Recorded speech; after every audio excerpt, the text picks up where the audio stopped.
thanks for joining me in Homo Politicals today. This is Enterprise Television. Kingsley Bass is my name. Let's talk political development in the country. Today's attention is on Rivers State. One more time, the world can hear you saying that alongside me today. Well, today is January 16, 2026, and the Rivers State House of Assembly formally reaffirmed its decision to proceed with the impeachment of Governor Siminalayi Fubara and his deputy, Professor Ngozi Odu. And yes, the assembly led by Speaker Martin Amorile unanimously voted to call upon the Chief Judge of Rivers State, Justice Siminalayi, to immediately put together a 7-man panel to investigate allegations of gross misconduct against the governor and his deputy. Lawmakers who few days back had said they would prefer the political solution. 4 lawmakers, Barile Nwako, Emilia Lucky Mamadi, Silvanus Nwankwo, and Peter Nabe, who had previously called for a peaceful reconciliation back some few days back, have now rescinded their stance today, just before the assembly sat, to reach that resolution unanimously. They now support the impeachment, these 4 lawmakers, citing the executive's lack of remorse and continued disregard for constitutional mandates. That's what they say. Now, this impeachment notice originally served sometime last week, January 8, 2026 precisely, includes accusation of reckless and unconstitutional expenditure of public funds, specifically violating sections 120 to 122 of the 1999 Constitution. They say too that the executive engaged in obstruction of the Assembly's duties and making illegal appointments without legislative screening. They mentioned too the demolition of the Assembly complex. Current political situation in the state, is that this crisis is centered, as many would say, on a long-standing rift between Governor Fubara and his predecessor, Nyesom Wike, the current Minister of the Federal Capital Territory, who has been just recently concluded his local government tour around the local government in the state. He's now back to the Federal Capital Territory. His media spokesperson just a few days ago posted how he held the meeting with members of his cabinet, if you like, in the Federal Capital Territory administration. But yes, you remember that despite interventions by President Bola Tinubu, the 26 pro-Wike lawmakers maintained that impeachment is the only viable solution to this political impasse. And the situation remains volatile while the Assembly has now directed the Chief Judge to begin the probe. The governor's camp has previously dismissed the moves as illegal and unconstitutional. Well, there's a major development regarding that. Just before I let you know what that development is, let's turn very quickly, take a listen to the decision of the lawmakers when they spoke themselves. So take a listen to this back in a moment.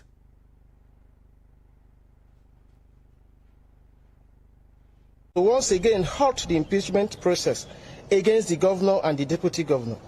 This morning, the 16th day of January 2026, we concluded that there is indeed the need to proceed.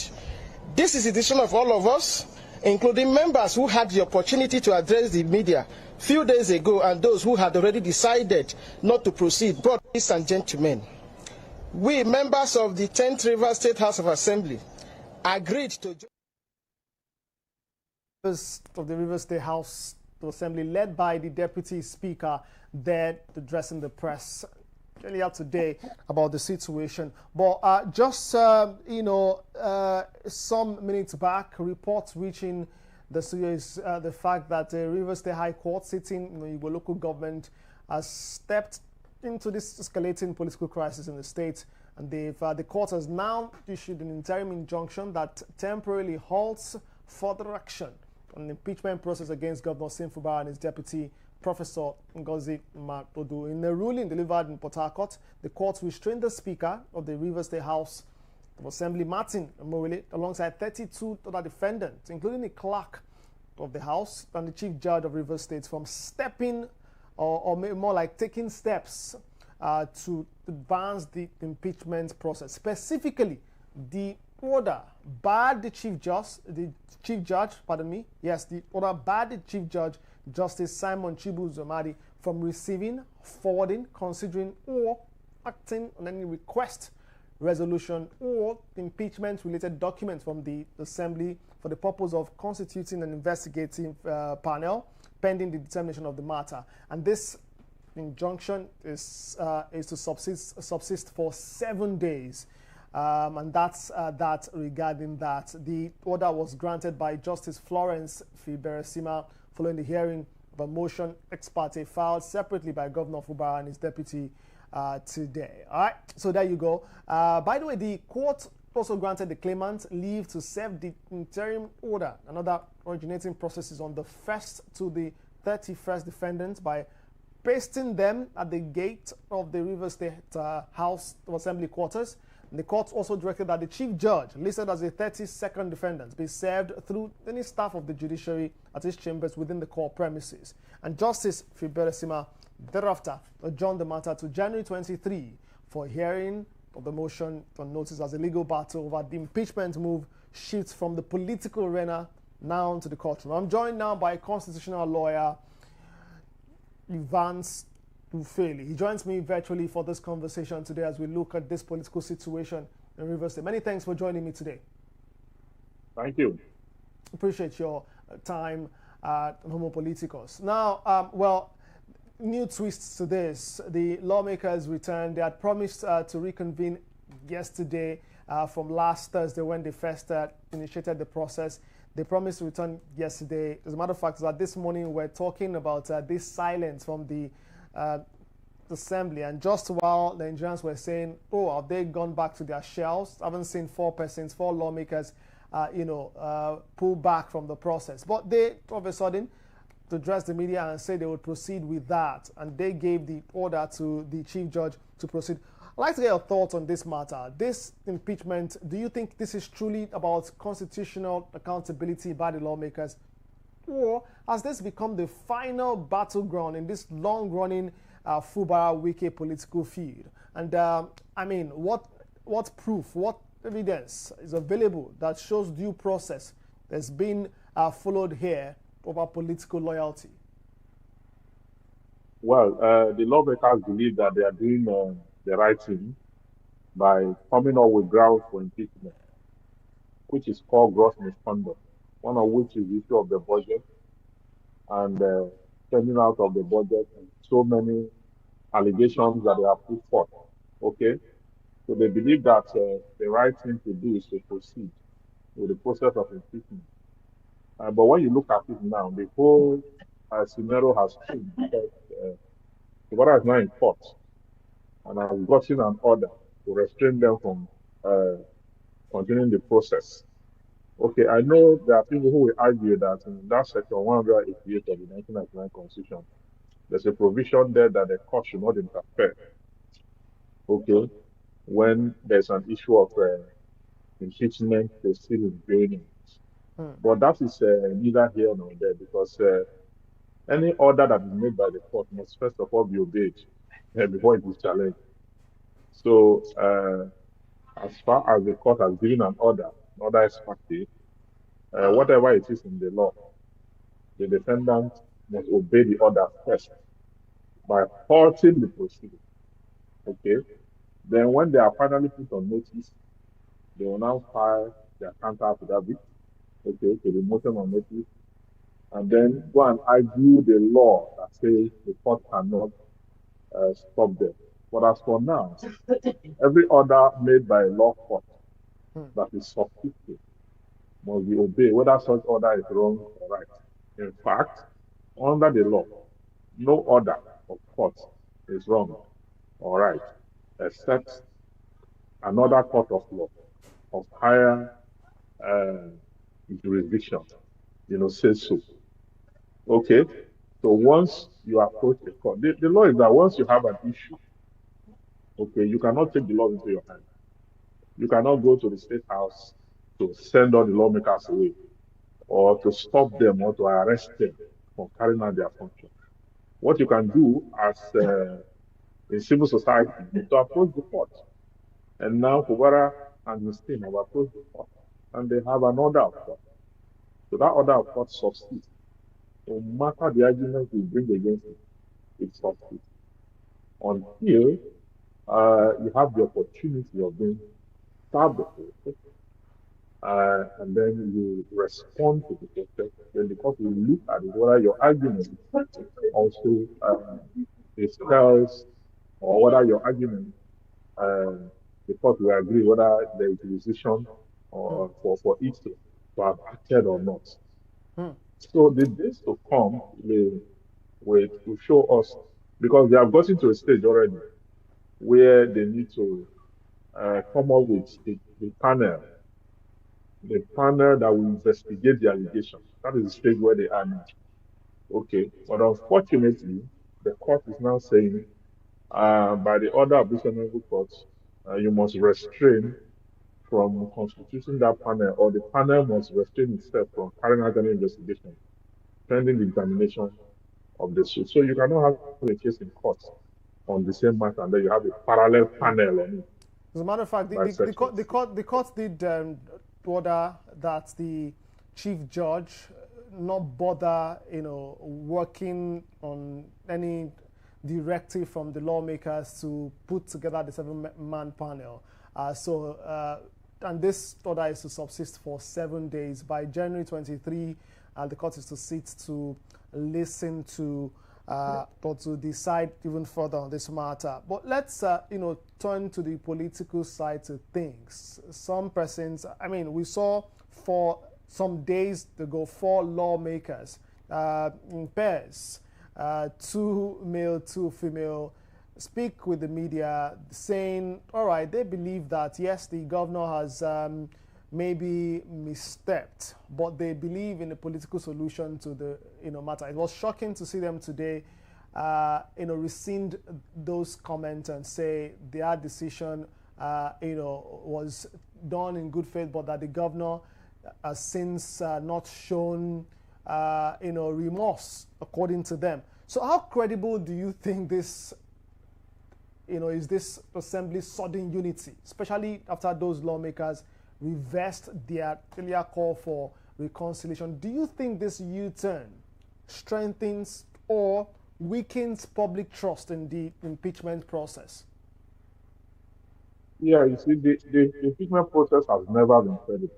The impeachment process was orchestrated by Wike, who controls the State House of Assembly. And everything you see going on is by his imagination, by what he has put together.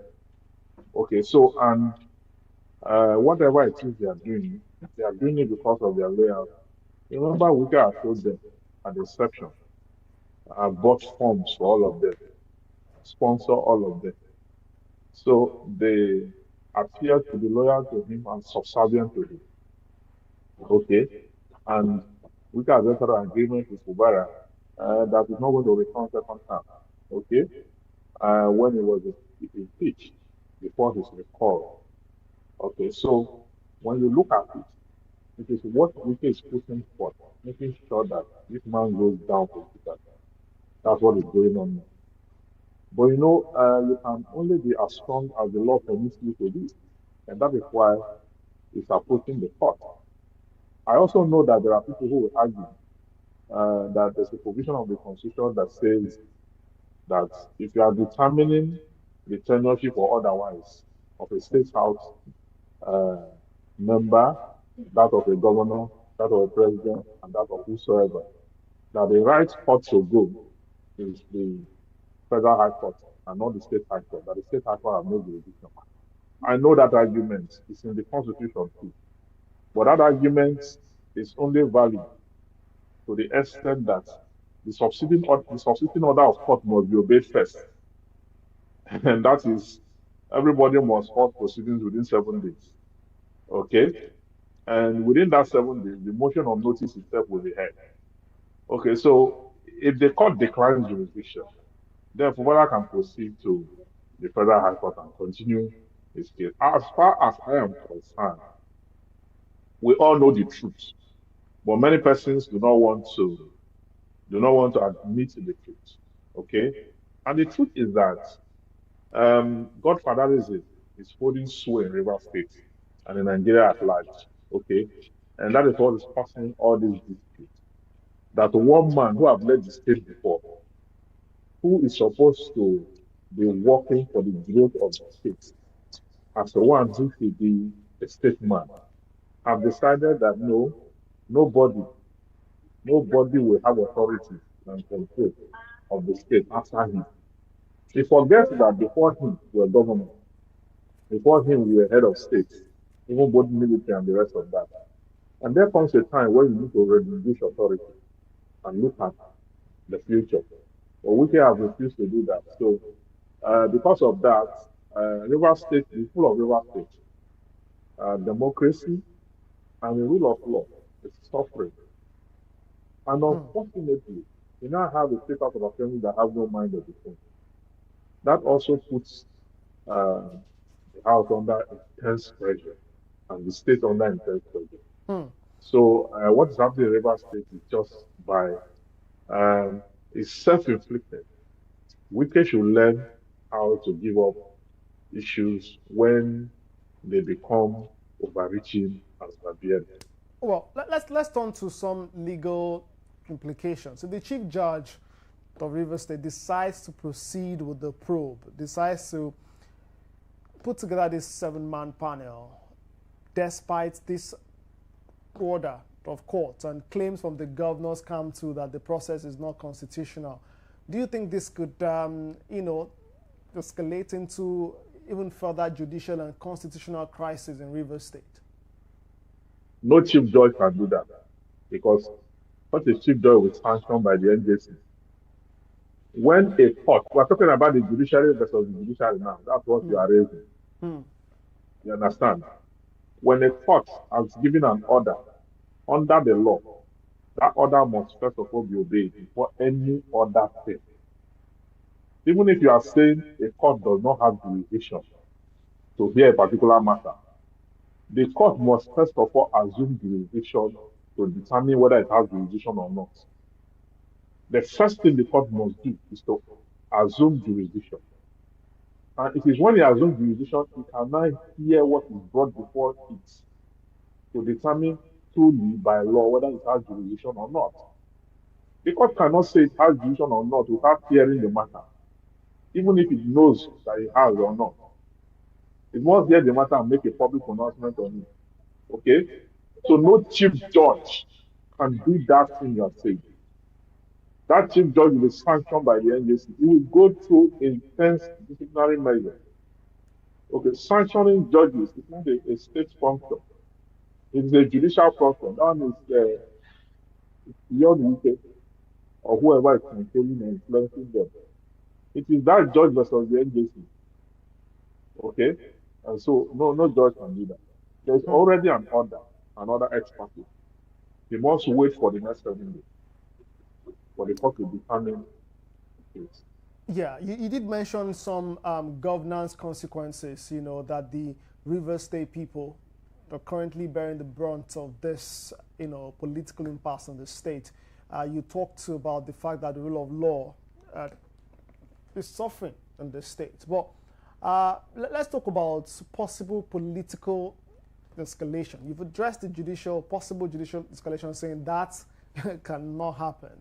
But politically, we could see another rise, heightened tension in Rivers State if this is not properly handled.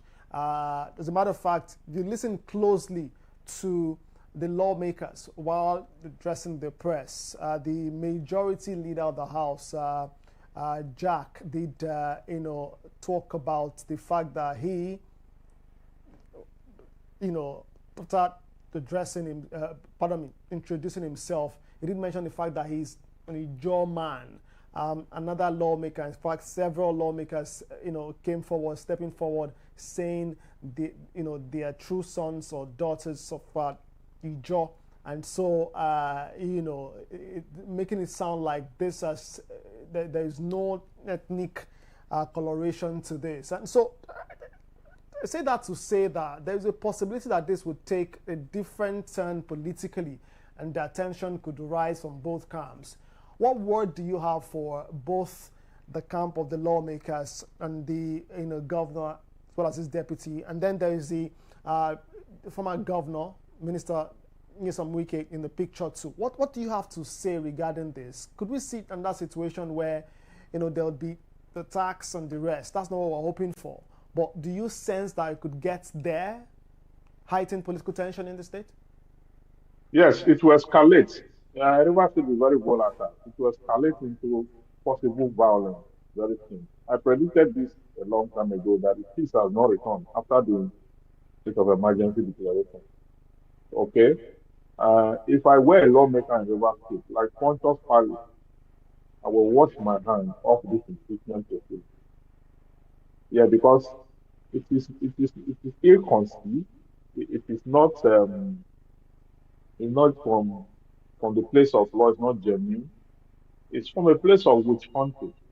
Yes, it's coming from a bitter place. The recess of the interest of one man's interest as against the people's interest.